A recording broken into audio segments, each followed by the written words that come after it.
Hello viewers, welcome to Kusum's kitchen. मैं हूं वंदना और आज मैं आपके लिए लेकर के आई हूं प्याज और शिमला मिर्च की सब्जी की रेसिपी। जब आपके घर में कोई भी सब्जियां ना बचे बनाने के लिए, आप सोच रहे हो कि बनाना क्या है, तब इस सब्जी को आप ट्राई कर लीजिएगा। आपको बहुत पसंद आने वाली है और आप होटल और रेस्टोरेंट की सब्जियां भी खाना भूल जाएंगे। तो चलिए हम शुरू करते हैं इस रेसिपी को। अगर वीडियो पसंद आए तो लाइक और शेयर कर दीजिएगा अपने फ्रेंड्स और फैमिली के साथ में। पहली बार अगर आप मेरे चैनल पर आए तो विंडो के जस्ट नीचे यहाँ पर एक रेड कलर का सब्सक्राइब बटन है, उसे एक बार प्रेस कर दीजिएगा और हाँ, बेल आइकन को जरूर हिट कर दीजिएगा ताकि आने वाली वीडियोस का नोटिफिकेशन भी आपको मिलता रहे। तो चलिए हम शुरू करते हैं ये प्याज और शिमला मिर्च की सब्जी बनाना। शिमला मिर्च और प्याज की सब्ज़ी के लिए हमें चाहिए 6 से 7 कली लहसुन और गार्लिक, और ये है 3 ग्रीन चिलीज़ और हरी मिर्च, और ये है 2 इंच जिंजर और अदरक का टुकड़ा, और यहाँ पर मैंने 2 टमाटर ले लिए हैं। तो इन सारी चीज़ों की तो हमने ग्रेवी बनानी है। एक शिमला मिर्च है जो हमें सब्ज़ी में यूज़ करना है। देन आप देख सकते हैं 2 प्याज है, इसमें से एक प्याज का तो हम जो है वो बल्ब कट कर लेंगे। तो कुछ इस तरह से आप इसे पील कर लें पहले, और उसके बाद हमें बड़े बड़े पीसेस चाहिए इसके, या और एक एक बल्ब इसका अलग चाहिए। तो कुछ इस तरह से हम इसके पीस निकाल लेंगे।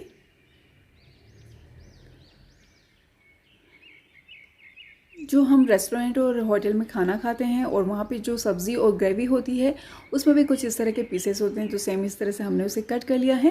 देन दूसरा वाला जो अनियन है वो हमें बिल्कुल इस तरह से बारीक बारीक चॉप कर लेना है, जो जाएगा सब्ज़ी के अंदर। तो इस तरह से हम बिल्कुल बारीकी से कट कर लेंगे।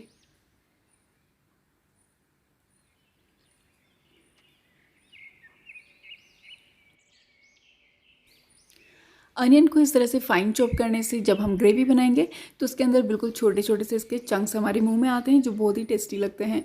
यहाँ पर मैंने जो 3 ग्रीन चिलीज़ ली थी वो भी फाइन चॉप कर ली है। तो हमारी चॉपिंग में अब बचा है ये शिमला मिर्च और कैप्सिकम। तो बड़े वाले साइज़ का मैंने शिमला मिर्च लिया था, इसमें से हम सीड्स को हटा देंगे।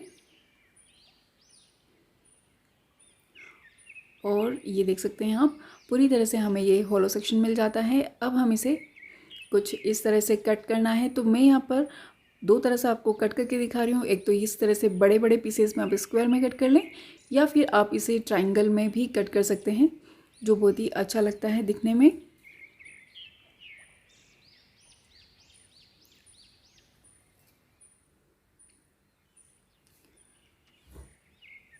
सो हमारा शिमला मिर्च, अनियन और सारी चॉपिंग हो चुकी है। जो हमारा ऊपर वाला इसका हिस्सा बच गया था वो भी हम फेंकेंगे नहीं, उसे भी इस तरह से चॉप करके इसी में यूटिलाइज़ कर लेंगे।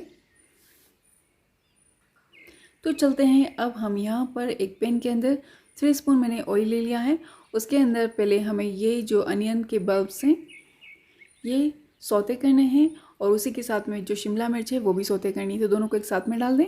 फ्लेम को आप हाई कर लें और 1 से 1.5 मिनट के लिए आप इसे सौते कर लें। उससे इसका जो कच्चापन है वो भी दूर हो जाएगा और इसके ऊपर एक थोड़ा सा कलर आ जाएगा। हमें इसे बहुत ज़्यादा ओवर कुक नहीं करना है, बहुत ब्राउनिश कलर नहीं चाहिए। आपको मैं अभी दिखा देती हूँ।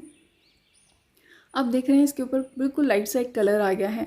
जैसे ये आया है, इसे मैंने बाहर निकाल लिया है एक टिश्यू पेपर के ऊपर, ताकि जो एक्सेस ऑयल है वो बाहर हो जाए।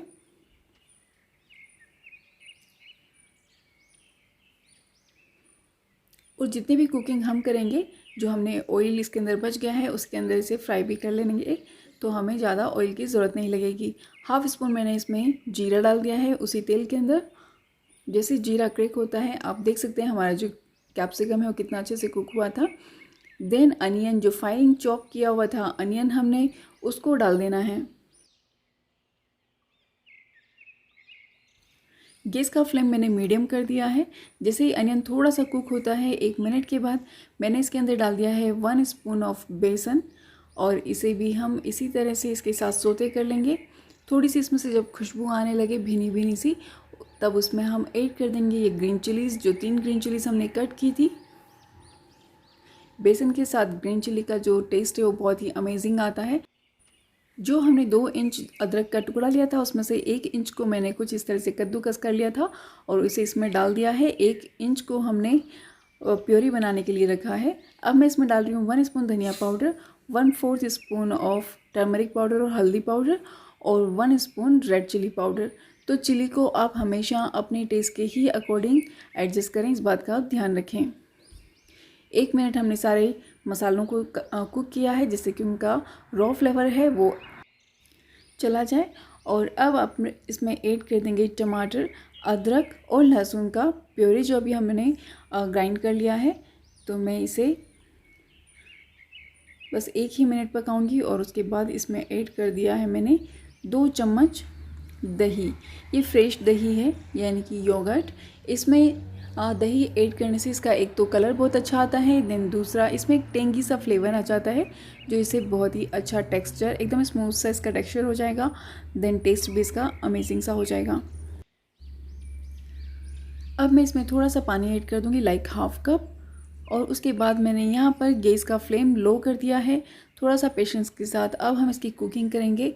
ऐसा कहते हैं कि जितना स्लो आप कुक करते हैं, लो आंच पर कुक किया जाता है, वो खाना उतना ही टेस्टी होता है। पानी ऐड करने के बाद मैंने इसे ढक करके 3 मिनट के लगभग कुक कर लिया है। आप देख सकते हैं इसमें से ऑयल रिलीज़ हो गया है, फ्लेम बिल्कुल लो था और बहुत अच्छी खुशबू आ रही है इसमें। मैंने यहाँ पर 1/4 spoon garam masala, then salt as per taste डाल दिया है।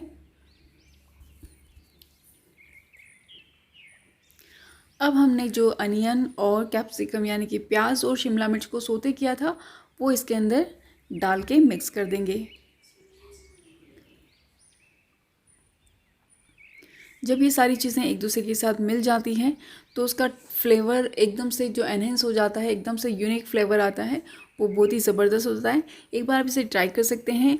और ये जो यूनिक सी रेसिपी है ये आपके किसी भी सिंपल से खाने को 4 चांद लगा सकती है। तो एक बार ट्राई ज़रूर करिएगा, आपको बहुत पसंद आने वाला है।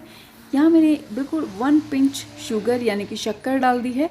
ये बिल्कुल ऑप्शनल है, अगर आप चाहें तो डाल सकते हैं। ये सिर्फ कलर के लिए और इसके टेस्ट को इम्प्रूव करने के लिए है। इसे मैंने ढक कर के 2 मिनट और कुक कर लिया था। 2 मिनट के बाद इसमें से ऑयल सेपरेट हो चुका है, ग्रेवी बहुत अच्छी दिख रही है। इसका जो फ्लेवर है, सारी सब्जियां सब कुछ अच्छे से मिलजुल गया है। बहुत ही अच्छी टेस्टी सी खुशबू आ रही है। आप इसे ट्राई करेंगे तो आपको ज़रूर पसंद आने वाला है। गैस को मैंने बंद कर दिया है। अब बारी आती है इसे प्लेटिंग करने की। तो बस आप इसे प्लेट में निकाल लें या सर्विंग प्लेटर में निकाल लें। उसके बाद में आप इसे सर्व करते हैं रोटी, सब्ज़ी, चपाती, नान, पराठा, जिसके साथ चाहें। तो आप बनाएं, एंजॉय करें और अपने एक्सपीरियंस मेरे साथ ज़रूर शेयर करें।